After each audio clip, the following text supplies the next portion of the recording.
Alright, we're back at it. This is episode number 4 of the Speedrun series. And here our opponent is Smarty AG, rated 818. They're playing e4, and we're going for our caro-kann. That's going to be our opening of choice against e4 in this educational speedrun series. They go knight f3, we go for d5. The pawns get exchanged, and they play d4. So, pretty solid start to the game. The one slight drawback to white's setup here is that I am going to be able to develop my light square bishop to either the g4 or the f5 squares. I can kind of have my choice of those in a moment.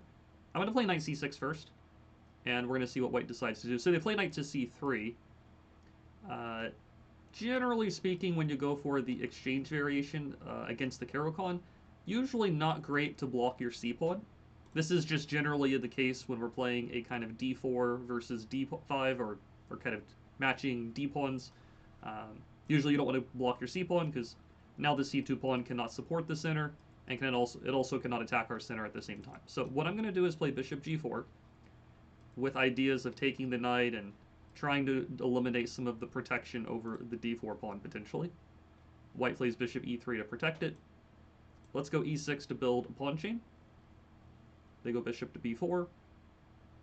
I think here I'll go for, or bishop b5, sorry. I think I'll just go for bishop to d6. Looking to develop my bishop.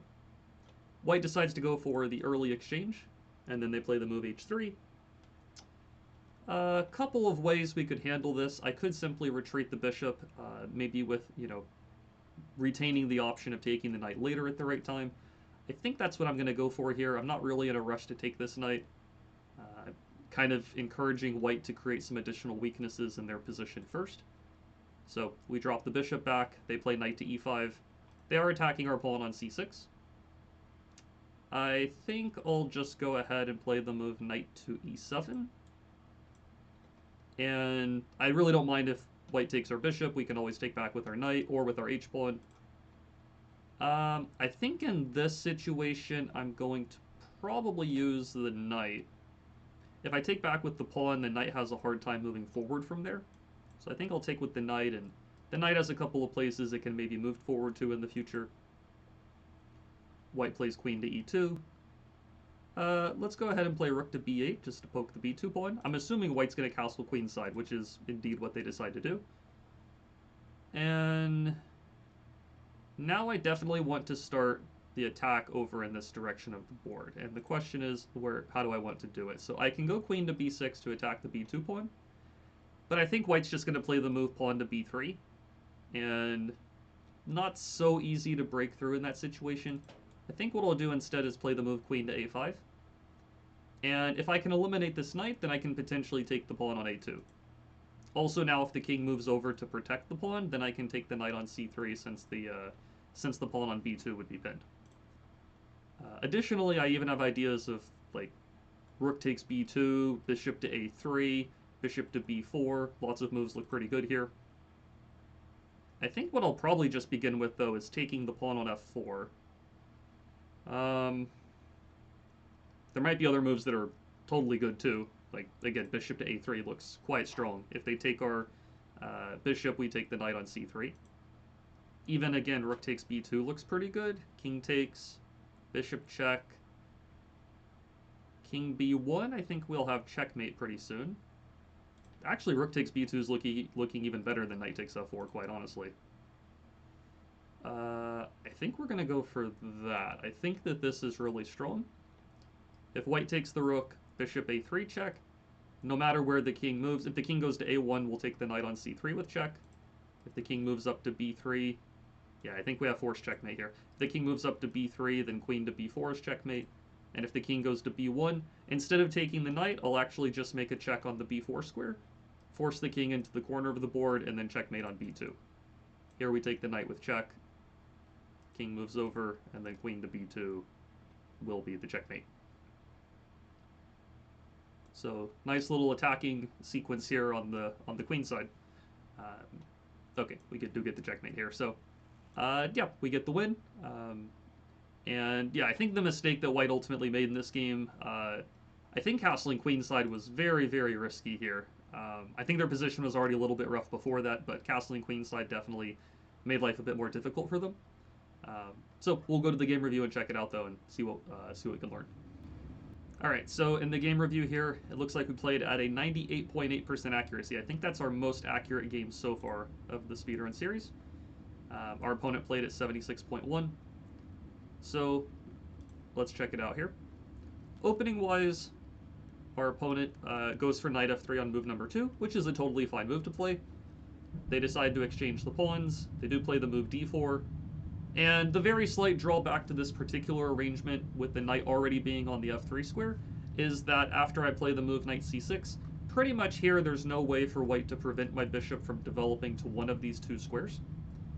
Usually if white does go for this exchange on d5, I will just point out that the more, maybe the kind of objectively better way for white to play here is, if they're going to exchange the pawns, is d4, d5, pawns get traded. And usually here a strong move for white is to play bishop to d3. This is one of the good options available to them. And the problem that black runs into a little bit here in this particular variation is that both of the squares that my bishop would like to develop to are both protected by one of white's pieces. So I actually have a little bit of a harder time developing my bishop into the game. If I go knight to c6, for example, to hit the pawn, it would probably not be great for white to play knight f3, because then I do get the g4 square. But a better move for white is to play pawn to c3. And once again, they kind of keep my bishop restricted. You're not letting the bishop get to f5 or g4 once again. There's many different ways to play this position. I think the one that I would go with here is queen to c7. We will talk more about this in a future game if we get this position. But yeah, I think in the speedrun series, I'll go for queen to c7 with the idea to prevent white from developing their bishop. So kind of how white is preventing us from developing our queenside bishop, we're going to try to prevent white from developing their own queenside bishop. And this is also a perfectly good move. There's other moves that are good here too. Knight f6 is a good move. E6 is okay. Queen c7. Different ideas like that are also perfectly good for black. Now, the drawback, though, to the way that white plays this opening is that here I am able to develop the bishop. They can play h3 to stop g4, but I'll still come out to the f5 square. And they can play bishop d3 again to stop f5, but I'll go to g4. Pretty much white can't stop. They can't stop both moves at the same time. So they went for knight c3. Usually it's not great to, as I said during the game, it's not great in these kind of d4 versus d5 or these d-pawn openings for one of the players to block their c-pawn. In this particular case, I've already moved my c-pawn, so it doesn't really matter that my knight's on c6. My c-pawn is gone, whereas white still has their c-pawn on the board, and I did just show an example of how the c-pawn going to c3 to defend the d4 pawn could be useful. Another option for white, if they wanted to, is to play a move like pawn to c4 and attack the center of the board, and then put the knight kind of behind the c-pawn rather than the knight being in front of the c-pawn. I think that's a bit of a better organization of things for white to go for, but blocking the pawn is not the best idea. So I went bishop g4, white defended their d4 pawn, and you can see that the computer already prefers black a little bit here, and it's mainly because the d4 pawn is going to kind of require pieces to protect it. Even though there is a c-pawn that one day could move up to c3, white's going to have to move the knight off of the c3 square before they can do that. It's going to kind of cost them a lot of time to do that. Whereas in the meantime, my d5 pawn is rock solid, defended by this e6 pawn, and I can also develop my pieces pretty quickly. And I also even have ideas of playing stuff like queen to b6 to attack the b2 pawn. So black is already a little bit better off here, but definitely not a terrible position for white or anything like that. So white made the pin, I developed, they decided to take the knight, I take back, they hit the bishop, we retreat, they kick the bishop around, they get the knight in the center of the board, and yeah, apparently queen to b8 is actually a very strong move. We attack the knight on e5 as well as the pawn on b2. This would have been really good. I think knight to e7 is also fine at this point. We're still a little bit better off regardless. And we do recapture with the knight. I could take with the h-pawn and open up my rook, but then, as I said during the game, my knight is kind of heavily restricted, and my knight just doesn't really do a lot when it's stuck on this e7 square. So I decided to recapture with the knight to activate it a little bit more, attack the b2 pawn, and then, yeah, like I said, queenside castling looked pretty risky. I simply bring more pieces over in that direction, And then it does end up being the case that rook takes b2 is very strong. Rook takes b2 is not the only good move by any means. You could also just simply take the pawn on f4, which is not a good thing for white. But rook takes b2 is a really nice sacrifice. If they do take the rook, as we saw in the game, they're pretty much checkmated. Bishop a3. Um, going to a1 walks into the checkmate. But even going to b1, I do think it's important that if we take the knight on c3, we are not guaranteed checkmate, because white can play bishop to c1 to guard the b2 square. But instead of taking the knight, we'd actually go ahead and play queen to b4 check, and then still give the checkmate. So, yeah, really nice rook sacrifice. Did get the brilliant mark from chess.com's computer analysis. So, yeah, that's it for this first game. Let's get into our second one. All right, we're here with game number 2, playing against Jabol Lajkar, rated 843. Interesting name. So we start with knight f3 for our ready opening, and our opponent goes for e6. I did say, I think in one of the previous episodes, that against the move e6, I'm going to just go for the move g3. If they had played pawn to d5 on move number 1, then I would have gone for c4. But because they didn't play d5 on move number 1, I'm going for g3 instead. So now they do play d5, so you could argue, that I kind of got a little mixed with my move orders. But this way of playing as white is also absolutely fine. We go bishop g2, they play knight f6, we get castled. And I'm going to kind of work towards what's known as the King's Indian attack here. Does depend a little bit on how white plays, or sorry, a little bit on how black plays. If they go for knight c6, I don't think I'm going to go for a King's Indian attack.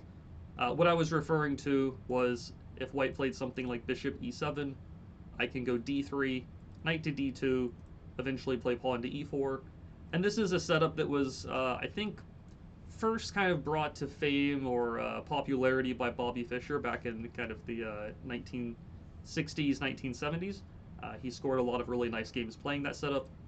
Against knight c6, though, this is kind of the same problem with the opponent in the previous game. They're blocking their c-pawn with their knight when it could be a d-pawn kind of opening face-off. So with that in mind, I'm just going to go d4, actually.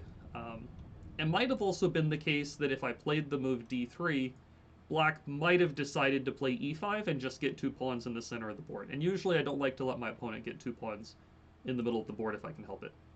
So they go bishop d6. I'm going to go ahead and play the move c4, looking to strike at my opponent's center. Again, similar to the game we just looked at, I have not blocked my c-pawn with my knight. He did block his c-pawn with his knight, so his c7 pawn cannot help to protect the center. It also cannot help to attack our center, whereas our c-pawn can do both things. It could protect the d4 pawn if I wanted to do that. In this case, I decided to attack black's pawn. So they decide to castle. I'm going to go for the move knight c3. If they do end up capturing this pawn, we can usually win it back with the move queen to a4 pretty easily. Queen to a4 attacking the pawn. I think here I'm going to go for the move. I think I'm going to do bishop to g5 is what I'm leaning towards. And yeah, I think we'll go for this. So now the idea is to potentially eliminate the knight that's protecting the pawn. So if black plays h6, for example, I'll take the knight. And they do walk right into it. They play h6. I'm eliminating the knight. Once black recaptures with their queen, now the pawn on d5 has only one defender, and we're attacking it 2 different times. So now we just capture the pawn, and I think we're just going to be up 1 pawn in this position here. So we also hit the queen, and probably next I'll bring the knight back to safety. Yeah, I'm going to bring the knight back to safety here. Black does actually have kind of a bit of a threat in this position. If I do nothing at this point, black would be able to take the pawn on g3 and open up this kind of discovered attack towards our knight on d5. So I think there's ways of working around that, but I'm just going to keep it simple here. Let's just retreat the knight, and maybe I can play pawn to e4 and put my own 2 pawns in the center of the board, which looks like a pretty good setup. Black decides to go for bishop g4. E4 does walk into being pinned. I think I'll toss in the move h3 first, just to poke the bishop. If he does make that trade of pieces, that's totally fine with me. Again, trading pieces when you're ahead material is usually good for the side that has that extra material. Right now I have an extra pawn, so trading looks to be something I'd be pretty happy about. So queen to d7 is played. Black is attacking the pawn on h3.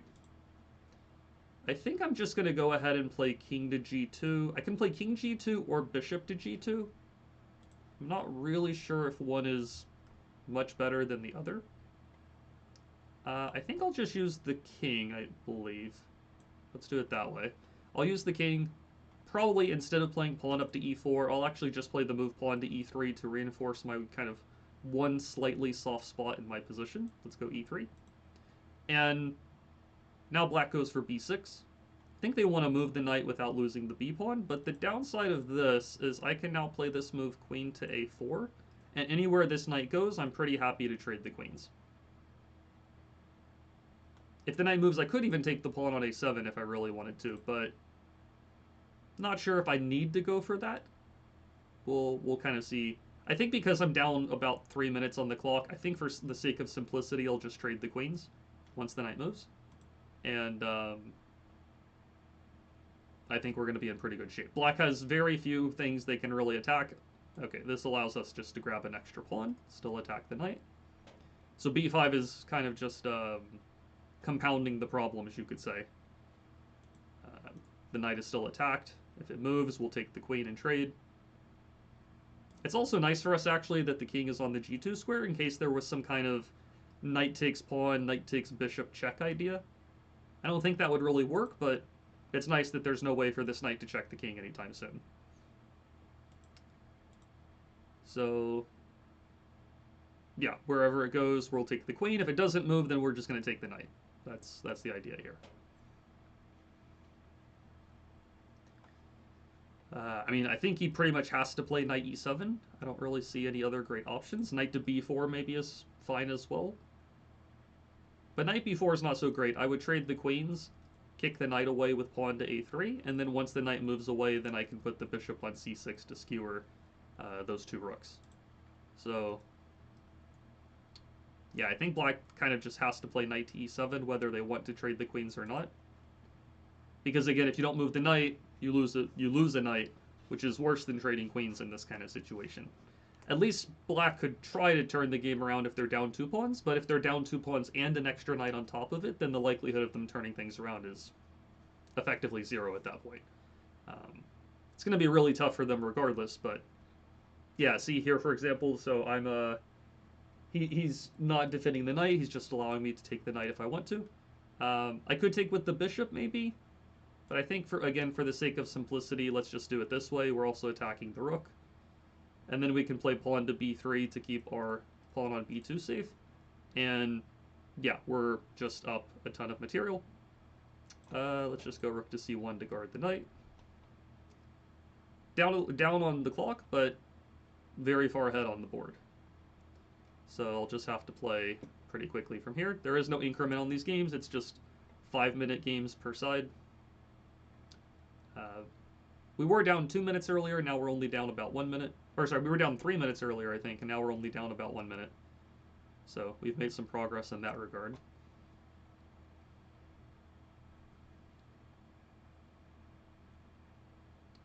And yeah, I think we're smooth sailing. If they attack my bishop, I can always just retreat it to safety. I think I'll just come back to the f3 square. I can move the knight away to the a4 square, for example, to attack the rook and target the pawn on c7 afterwards. And we'll double the rooks up. Yeah, we'll just double the rooks up, I guess. I can always put the bishop on e4 and try to angle for some back rank attacks, because maybe we can cover the square there. So let's check. Check. I guess I'll just go here and offer a trade of rooks. Trade that. I guess we can play something like pawn to f4. If the bishop moves, we'll trade bishops, or we'll trade rooks, sorry.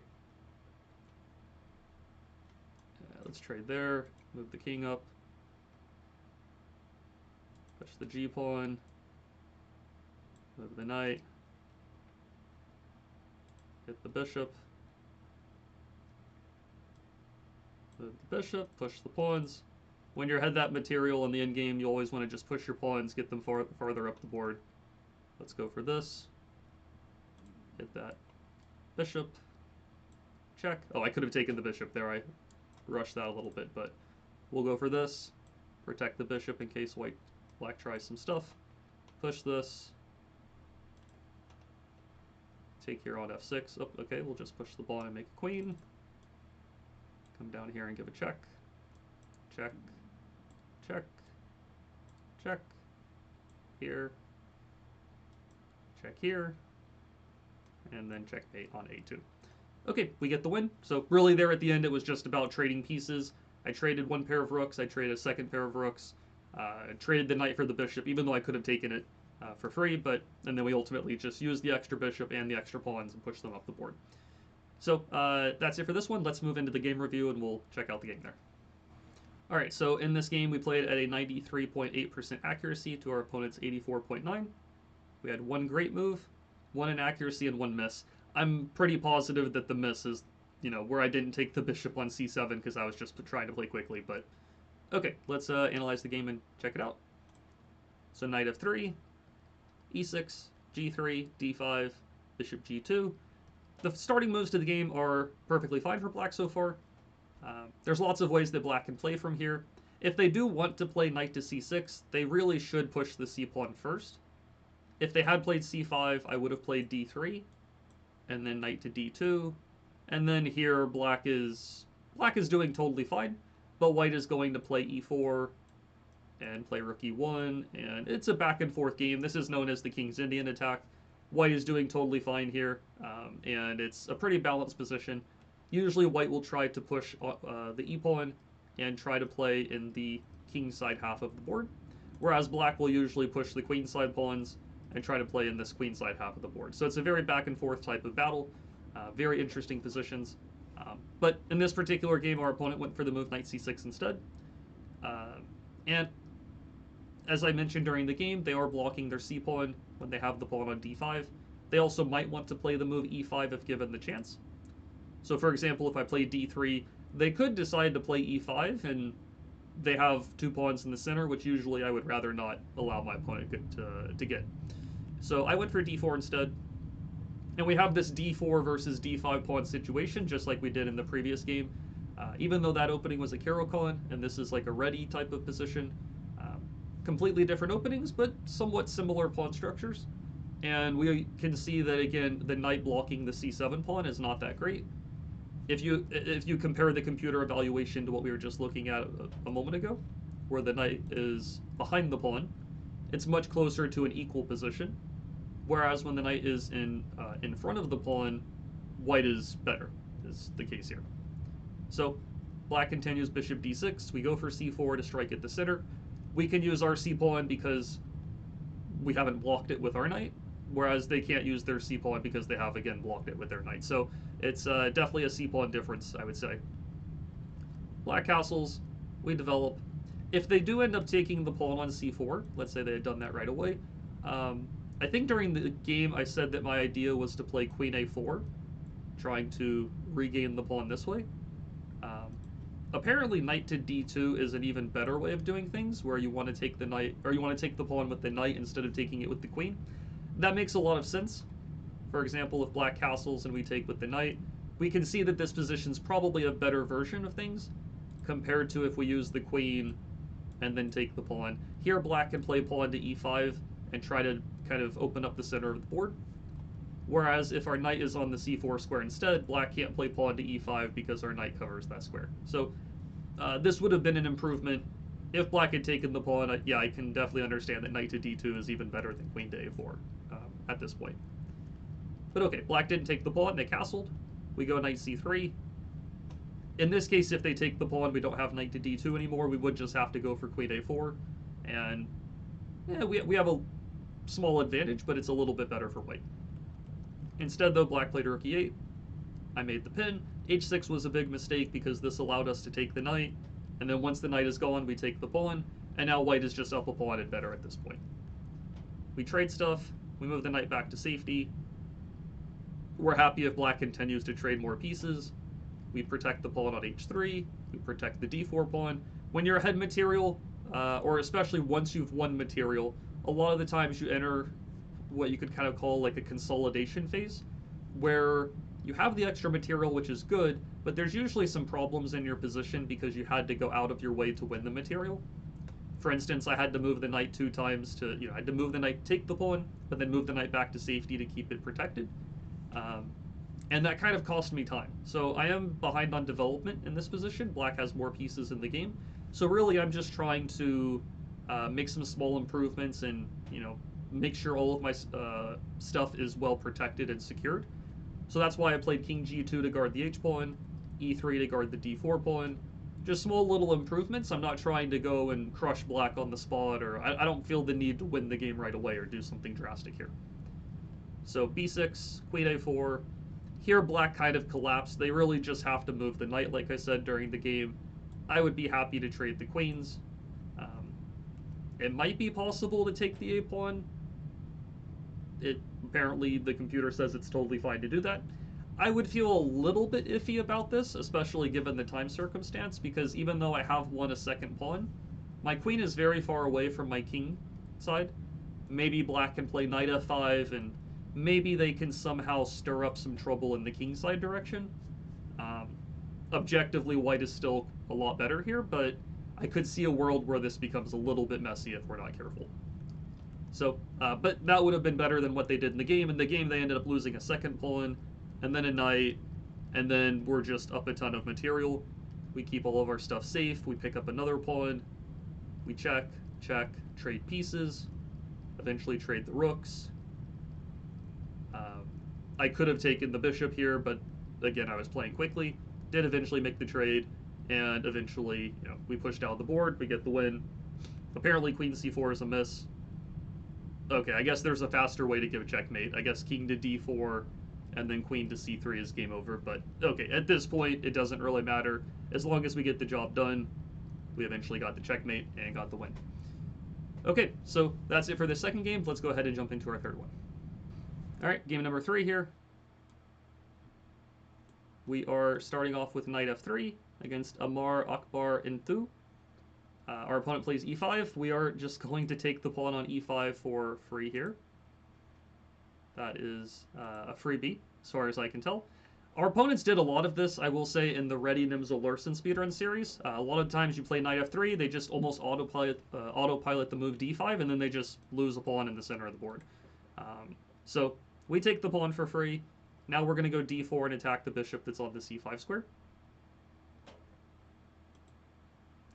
And then we are going to go for, let's say, pawn to e4, just to gain more space.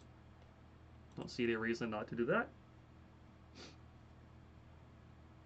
And yeah, I think we're already pleasantly better at this point. We are up a pawn. I'm going to go for the move knight to c3, protecting my e4 pawn, maybe hopping up to d5 to attack the queen if I want to at the right time. Let's just retreat the knight. I don't think I need to be too aggressive just yet. But this knight to d5 move is available at the right time. Let's do... I think I'll go bishop to e3. Actually, let's go h3. And if they take our knight, I'm going to take back with the pawn. That's my idea. And now the pawn on e4 is very nicely protected.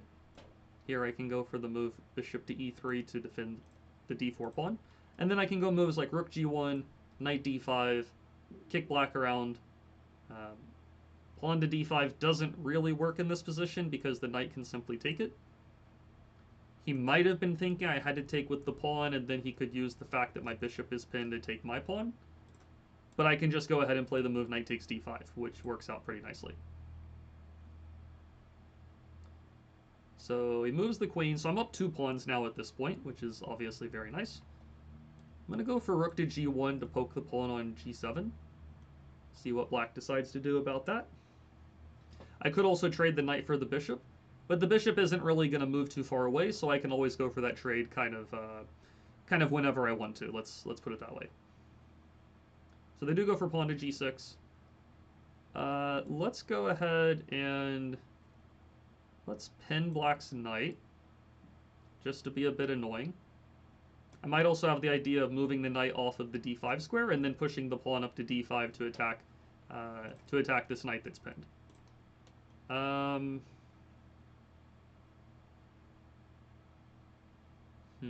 Let's do...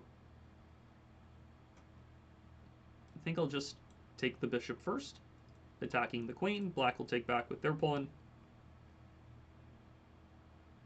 Then I think I'll just move the bishop back here. They can play the move b5 to attack the bishop, but then I'll just back up a little bit more. And again, we're up 2 pawns. I guess he could take the pawn on h3. Okay, I'm going to play a4 to stop him from pushing his own pawn forward too far. He could play queen takes h3 if he really wanted to, but he's behind on development. His king is in the center of the board. I can always move my queen and castle queenside pretty quickly. Here I'm going to take the pawn. If the queen takes back, I have the move bishop a4 to pin the queen. And that's going to be the queen. The rook does protect the bishop, and we've trapped the queen here. He castles queenside. I take the queen. Now the pawn on a5 is also hit. I can play c3 to kick the knight backwards. Yeah, tough position for black. Let's grab the knight, or sorry, grab the pawn, I guess. Work to a8 check is an idea.